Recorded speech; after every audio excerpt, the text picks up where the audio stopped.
بندہ عمل کرنے کے بعد وہ یہ نہیں کہہ سکتا کہ میرا یہ عمل یقینی طور پر قبول ہے. کوئی نماز پڑھتا ہے، روزہ رکھتا ہے، حج کرتا ہے، قرآن پاک کی تلاوت کرتا ہے، صدقہ زکوٰۃ دیتا ہے، کوئی ایسا عمل نہیں ہے کہ جس کے بارے میں یہ یقین کامل ہو کہ میرا یہ عمل قبول ہے. آپ دیکھ لیں، ایک بندہ ہزاروں سال سجدوں میں پڑا رہا، ہزاروں سال زکوٰۃ دیتا رہا، سجدے کرتا رہا، اللہ تعالیٰ نے اسے نیکی کی توفیق دی، نمازیں پڑھتا رہا، لیکن وہ رب چاہے تو قبول کرے، چاہے تو رد کر دے. لیکن کسی کو اس بات پہ کامل یقین نہیں ہے کہ اس کی یہ عبادت قبول ہے. کوئی بھی ایسا عمل نہیں ہے جس کے اوپر بندہ کہہ دے کہ میں نے یہ عمل کیا ہے تو میرا قبول ہے. حالانکہ اللہ تعالیٰ نے روزے کے بارے میں ارشاد فرمایا الصوم لی وانا اجزی بہ، روزہ میرے لیے ہے اور اس کی جزا بھی میں دوں گا. لیکن روزہ رکھنے کے بعد بندہ یہ نہیں کہہ سکتا کہ میرا یہ روزہ قبول ہے. نماز پڑھنے والوں کے بارے میں اللہ تعالیٰ نے فرمایا فوائل للمصلین، ہلاکت ہے نمازیوں کے لیے. ایک بندہ نماز پڑھتا ہے، اس کے باوجود بھی رب تعالیٰ فرماتا ہے اس کے لیے ہلاکت ہے. وہ رب چاہے تو نمازیں قبول کرے، چاہے تو وہ نمازیں منہ پہ مار دے. یہ اس کی کبرائی ہے، اس کی شان ہے، اس کی عظمت ہے. لیکن صرف ایک عمل ایسا ہے، ادھر ادا ہوا ادھر فوراً قبول ہے. وہ عمل کون سا ہے؟ وہ عمل ہے درود پاک. کریم آقا صلی اللہ علیہ وسلم کی ذات مبارکہ پر جب ہم درود پڑھتے ہیں،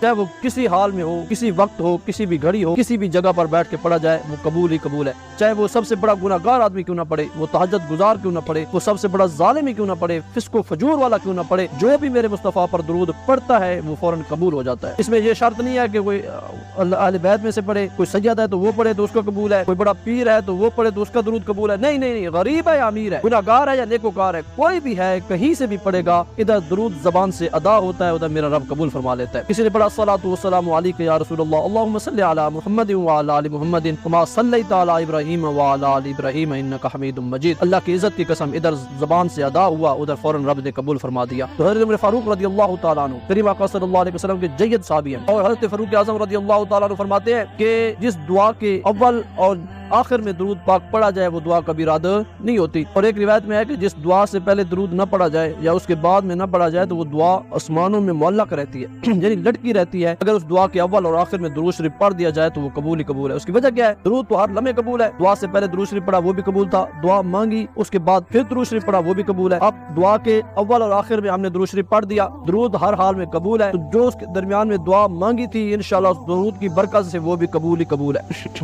تو یہ درود پاک کی عظمت اور شان ہے کہ بندہ جہاں سے بھی پڑھے، جب بھی پڑھے، ہر حال میں یہ درود پاک قبول ہے.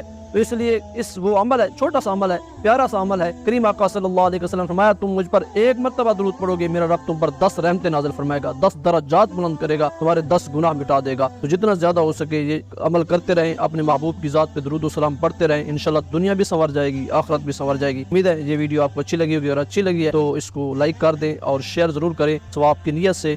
اور چینل سبسکرائب نہیں کیا تو چینل کو سبسکرائب کر دیں. السلام علیکم ورحمۃ اللہ وبرکاتہ.